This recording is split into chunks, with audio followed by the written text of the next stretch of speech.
Quand tu as l'habitude de sortir, de voyager, de découvrir certains pays, tu vas te rendre compte que sur le plan commerce, les femmes sont assez avancées. Elles évoluent bien. Quand tu es au Burkina et puis tu observes le comportement des femmes qui sont dans le commerce, c'est compliqué et c'est vraiment dommage. Dans les autres pays, je vais prendre l'exemple du Ghana, du Togo, du Nigeria, du Bénin, de la Côte d'Ivoire, pour ne citer que ceux-là. Il y a une qui va lancer un système de gros, d'autres vont miser pour faire un groupage, ou si elle est assez nantie, elle peut lancer le gros et puis elle va faire le dispatch une fois arrivée. Chacun prend sa petite part et puis elle va être dispatch. La part de marché est grande. Chacun gagne sa petite part. On ne peut pas être tous pareils. Mais quand une personne essaye de se démarquer du lot, même si tu avais le même projet en cours, parce qu'en réalité, il n'y a rien de neuf. Il n'y a rien de nouveau sur nos cieux. Tout existe déjà. Voilà, tout existe déjà. C'est à toi de prendre et puis de parfaire, d'améliorer ou de changer la donne à ta façon pour pouvoir scotcher ta clientèle. D'accord? Une personne décide de faire de se démarquer du lot, décide de faire quelque chose qui peut arranger la plupart d'entre nous ou peut arranger tout le monde. Mais on commence à la fusiller dans tous les sens, à la dénigrer. C'est pas normal. Pendant ce temps, d'autres profitent. Et si tu n'as pas la possibilité, par exemple, d'effectuer un voyage comme ta camarade, c'est un voyage et qu'elle amène de la marchandise et qu'elle se permet de faire des prix intéressants pour te permettre de mettre ta marge dessus et revendre.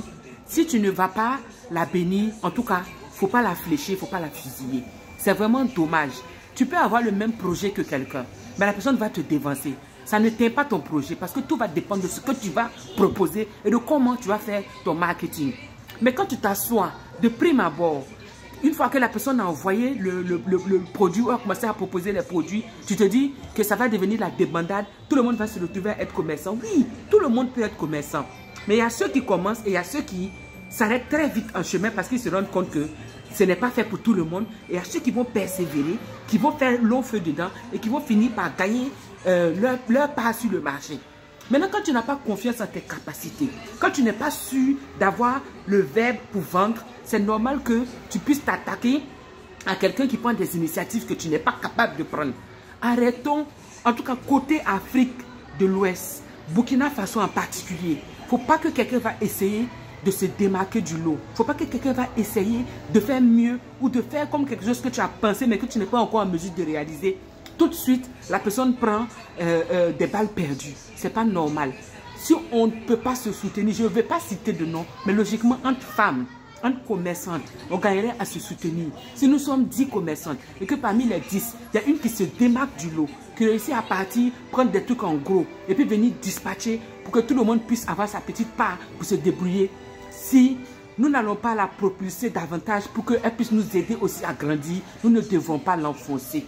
Ce n'est pas de notre fait. Tu n'es pas capable d'aller prendre du gros pour amener. Quelqu'un ça va prendre pour venir dispatcher pour que tu aies un peu dedans. Ça aussi c'est problème. Regardez comment ça se passe dans les pays voisins. Les femmes se regroupent, la marchandise vient, chacun récupère sa part et chacun se débrouille pour vendre. Maintenant si tu as peur de ne pas pouvoir vendre ta marchandise, c'est qu'en réalité tu n'es pas fait pour le commerce. Parce que quelqu'un qui décide de faire de la vente ne doit pas avoir peur. Sur le même terrain, on peut être 10 face à un seul client, mais c'est ce que tu vas argumenter qui va te faire vendre.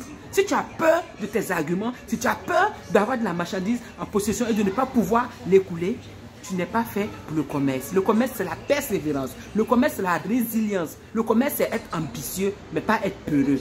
Dommage qu'entre femmes, on puisse, au lieu de s'associer, de se regrouper, de se prendre main dans la main, qu'on soit là à se flécher, à se dénigrer, à vouloir que l'autre, attirer l'autre vers le bas. Et c'est dommage. Le cas du Burkina, en tout cas, il ne sait pas à quel moment ça va décoller. Mais vers la fin, on va se réallier aux autres pays là pour pouvoir tirer nos petits pays.